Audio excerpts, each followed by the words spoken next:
आज हम लेकर आए हैं एक ऐसे किले की कहानी जो दिल्ली में बसाया गया था, पर एक श्राप के चलते यह शानदार किला आज खंडर में तब्दील होता जा रहा है। हम बात कर रहे हैं तुगलकाबाद फोर्ट की, जो बदरपुर और महरौली रोड पर दिल्ली में स्थित है। इस शहर को गयासुद्दीन तुगलक, जिसे गाजी मलिक भी कहा जाता है, उसने दिल्ली में तीसरा शहर बसाने के पश्चात इस किले का निर्माण कराया था।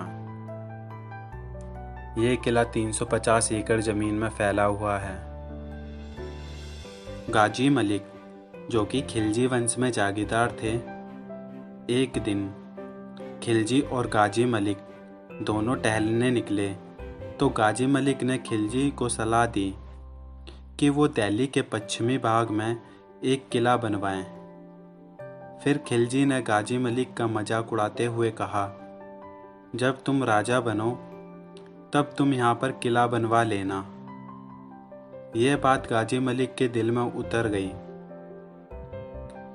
फिर कुछ समय बाद मुबारक शाह, जो कि खिलजी वंश का शासक था, उसकी हत्या उसके वजीर खुसरो खां ने कर दी, क्योंकि खुसरो खां एक शासक बनना चाहता था। तुगलक जाति का गाजी मलिक, जो देवलपुर का राजपाल यानी सूबेदार था, वो अपने मालिक के प्रति काफ़ी वफादार था। इसलिए उसने अपने बेटे के साथ मिलकर खुसरो खां की हत्या कर दी और दिल्ली का नया शासक बना। फिर गाजी मलिक ने एक किले का निर्माण उसी जगह कराया जिस जगह उसने खिलजी को सलाह दी थी, जिसका निर्माण काल 1321 ईस्वी से 1323 ईस्वी तक चला। कहा जाता है वो अपने किले को लेकर इतना ज़्यादा भावुक था कि वो किला बनने में बिल्कुल भी देरी नहीं चाहता था। उसने जीत के तुरंत बाद ही दिल्ली के सभी मजदूरों को इकट्ठा होने के लिए एक फरमान भी जारी कर दिया। फिर किले का निर्माण शुरू कराया गया, जिसमें लाइम मोर्टार और ग्रेनाइट जैसे पत्थर का इस्तेमाल किया और पत्थर को जोड़ने के लिए चूने का प्रयोग किया गया। यह किला रोमन शैली में बना हुआ है, जिसे छप्पन कोट के नाम से भी जाना जाता है। कहा जाता है इस किले में 52 दरवाजे हैं, जो कि किले को एक बड़ा रूप देते हैं, जिनमें से कुछ दरवाजे अच्छी हालत में आज भी पाए जाते हैं, जैसे नीम वाला दरवाज़ा, धोबन दरवाज़ा, भाटी दरवाज़ा, रावल दरवाज़ा, बिंडोली दरवाज़ा और दक्षिण में हाथिया दरवाज़ा। इस किले में 32 खुफिया दरवाजे और भी हैं, जो कि मुश्किल समय में बचने के लिए बनवाए गए थे। किले के अंदर मीना बाजार था, जो कि रोज़मर्रा की ज़रूरत के लिए लगा करता था। इस किले में जेल भी हुआ करती थी, जो कि अंडरग्राउंड थी।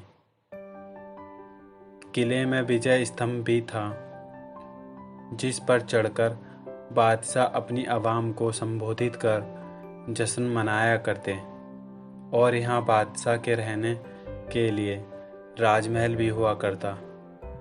और तो और इस किले में एक जगह से दूसरी जगह पर जाने के लिए सड़कें भी बनी हुई थीं।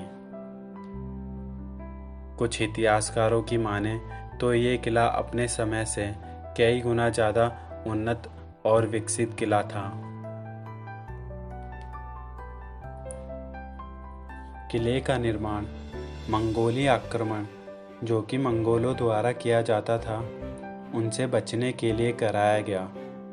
गयासुद्दीन तुगलक ने मंगोलों के आक्रमण को 29 बार रोका, जो कि इस किले के द्वारा ही संभव हो पाया।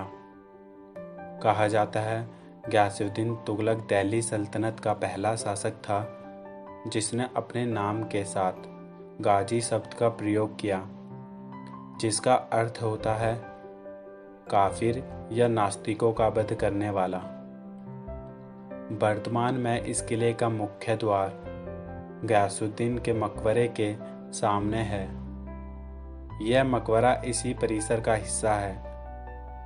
1328 ईस्वी में गयासुद्दीन तुगलक ने इस मकबरे का निर्माण अपने जीते जी ही करवा दिया।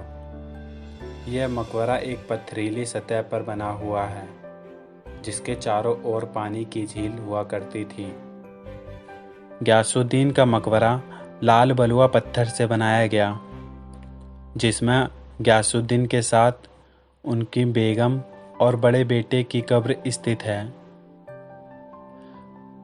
एक घटना के अनुसार जब इस किले की बावली का निर्माण हो रहा था, तो उस समय के प्रसिद्ध सूफी संत निजामुद्दीन औलिया वहां आए और उनकी बावली से पानी मांगा, तो गयासुद्दीन ने पानी देने से मना कर दिया। पानी न देने पर निजामुद्दीन औलिया को इतना गुस्सा आया कि उन्होंने एक श्राप दिया कि तेरा ये किला एक दिन खंडर हो जाएगा और तेरा राजपाट सब खत्म हो जाएगा। शायद जिसकी वजह से ये किला आज खंडर है, या फिर दिल्ली के बाहरी एरिया में होने के कारण सरकार द्वारा इसकी देखरेख सही तरीके से नहीं हो पा रही है। तो दोस्तों, कैसी लगी आपको हमारी वीडियो? अपने